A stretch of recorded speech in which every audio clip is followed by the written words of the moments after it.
Saudações a todos, eu sou o professor Charles Camilo e nessa videoaula nós falaremos a respeito do conceito e divisão da história. Bem, senhores, o ponto de partida da nossa aula é o entendimento a respeito da definição do que é história e qual a sua importância. Podemos definir a história como a ciência que estuda os seres humanos no tempo, ou seja, o objeto de estudo da história é o ser humano. Nesse sentido, o ser humano, enquanto ele vive em sociedade, enquanto ele nasce, cresce e se desenvolve, ele estará escrevendo, participando, vivendo a história.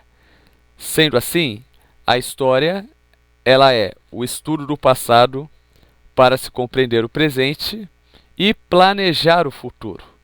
A história ela serve para que os seres humanos eles aprendam com os fatos do passado, para que esses fatos, se no caso forem fatos negativos, catástrofes na área social, na área política, na área econômica, que essas catástrofes não venham a ocorrer no presente ou no futuro.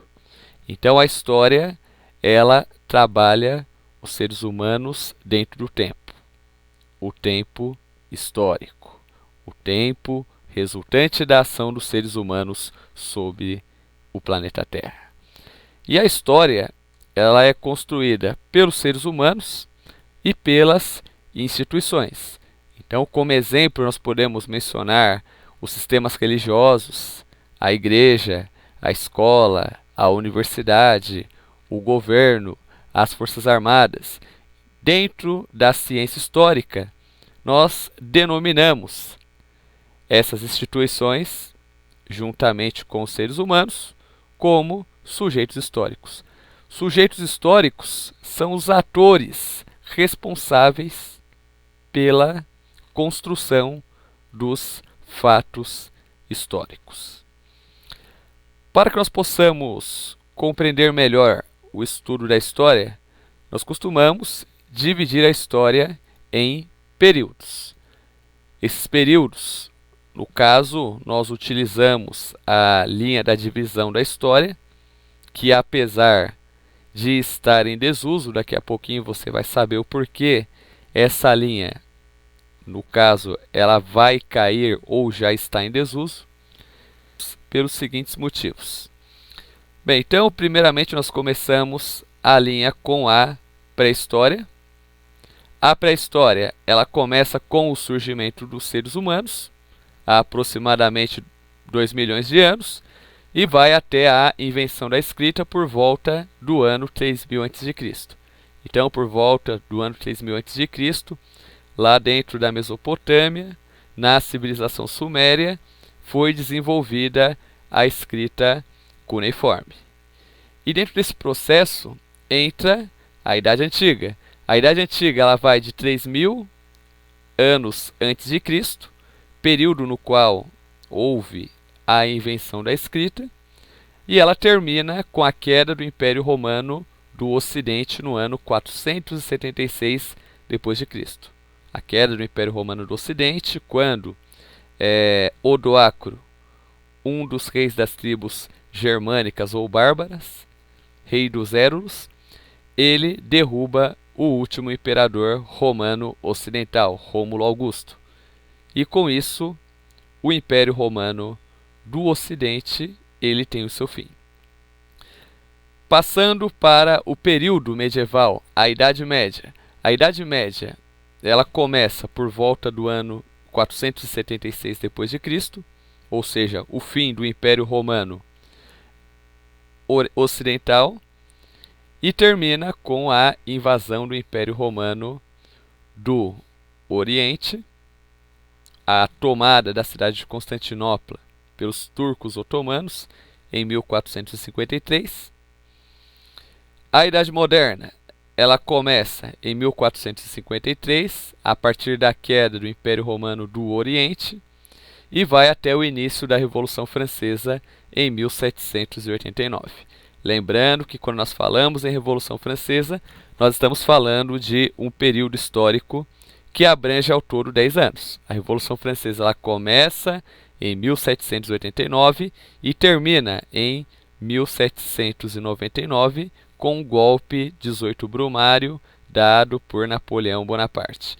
E a Idade Contemporânea ela começa dentro do início da Revolução Francesa, 1789, até os dias atuais.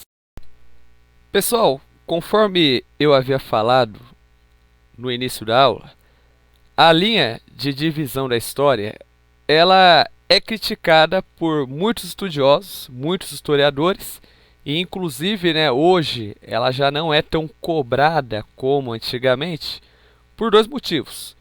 O primeiro motivo é justamente porque ela valoriza os fatos importantes para os povos da Europa e desconsidera, por exemplo, a história africana, a história asiática, a história americana. E segundo, outra crítica que essa divisão da história ela tem sido alvo é principalmente porque ela, no período que ela foi desenvolvida, os historiadores eles achavam, eles consideravam que os povos que não utilizavam a escrita não possuíam conhecimentos históricos, não possuíam história. Então, sendo assim, não é porque um povo não utiliza os recursos da escrita, isso não significa que esse povo não tem história. Hoje, no século XXI, a história ela é trabalhada sob diversas dimensões. E hoje, principalmente a história oral, existe uma ênfase muito grande. Então, sendo assim, é por esses dois motivos que a história, a linha de divisão da história, ou linha tradicional de divisão da história, como alguns livros falam, certamente ela é duramente criticada e hoje a exigência em relação a ela é cada vez menor. Porque, primeiro, ela valoriza apenas os fatos históricos importantes para os povos da Europa e desconsidera a história que se passava aqui na América, se passava no continente africano ou no continente asiático. E, em segundo lugar, entra justamente, principalmente a questão da escrita. Espero que vocês tenham gostado dessa aula e até o próximo episódio.